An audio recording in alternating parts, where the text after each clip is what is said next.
दिया जलाबो, ऐसो के त्योहारी गोबर के दिया जलाबो। चलना घरला सजाबो, ऐसो के त्योहारी गोबर के दिया जलाबो। घर अंगना लीप पोत के हो, घर अंगना लीप पोत के गौरी गौराला मनाबो। चलना दिया जलाबो, ऐसो के त्योहारी गोबर के दिया जलाबो।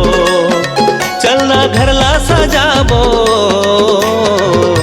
ऐसो के त्योहारी गोबर के दिया जलाबो।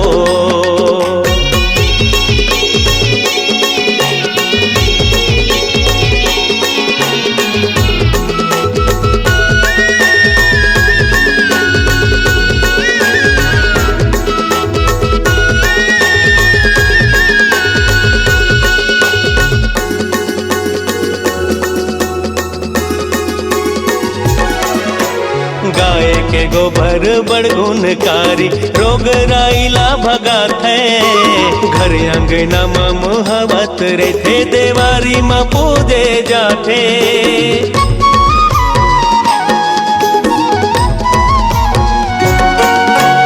गाय के गोबर बड़ गुणकारी, रोग राइला भगात है। घर अंगना में मुहबत रहते, देवारी में पूजे जाते। दिया जला के मन उजरा के हो, दिया जला के मन उजरा के मन के मनौती पाबो। चलना दुरिया भगाबो, चाइना के झालर ला आगी में धराबो। चलना घरला सजाबो, ऐसो के त्योहारी गोबर के दिया जलाबो।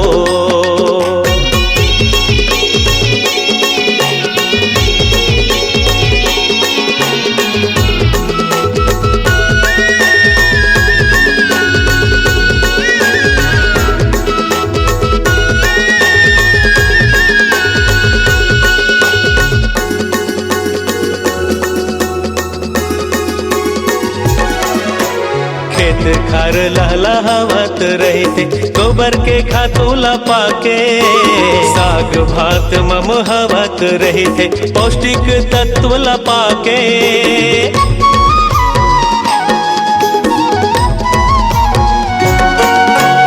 खेत खार लहलावत रहते, गोबर के खातूला पाके। साग भात ममहवत रहते, पौष्टिक तत्व लपाके।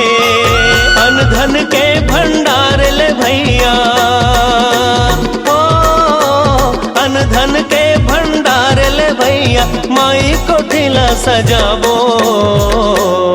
चलना घरला सौराबो, गोबर के हाथाला घरे माँ बनाबो। चलना घरला सजाबो, ऐसो के त्योहारी गोबर के दिया जलाबो।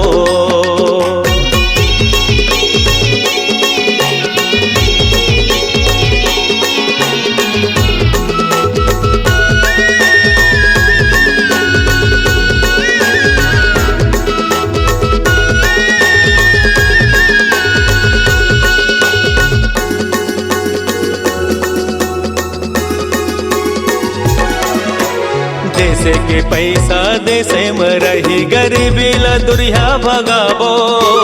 गरीब मन के लबूता मिली, वहू लगले लगाबो।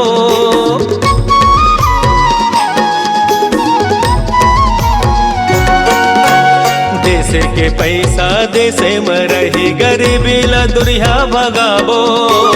गरीब मन के लबूता मिली, वहू लगले लगाबो।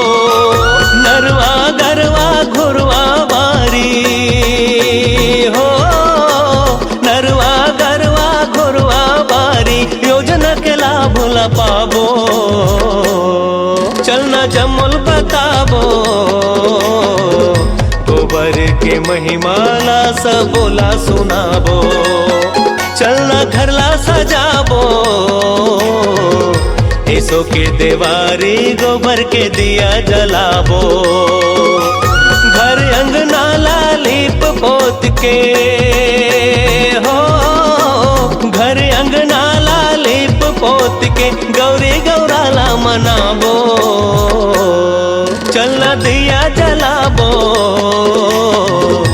ऐसो के देवारी गोबर के दिया जलाबो। चलना घरला सजाबो, ऐसो के देवारी गोबर के दिया जलाबो। ऐसो के देवारी गोबर के दिया जलाबो। ऐसो के देवारी गोबर के दिया जलाबो। ऐसो के देवारी गोबर के दिया जलाबो। ऐसो के देवारी गोबर के दिया जलाबो।